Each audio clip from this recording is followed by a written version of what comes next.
অভিনেতা লতিফ চিতা,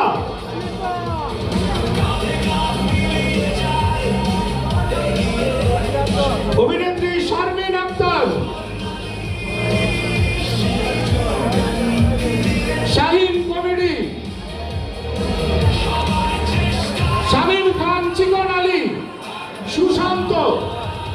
এটি কিন্তু ব্যালেটের ক্রম অনুসারে বলা হয়েছে, সিনিয়র বা জুনিয়র এখানে ব্যালেটে যেভাবে নাম আছে সেভাবে বলা হয়েছে, যাতে করে আপনারা 3 তারিখে তাদেরকে খুঁজে পান সঠিক জায়গায়।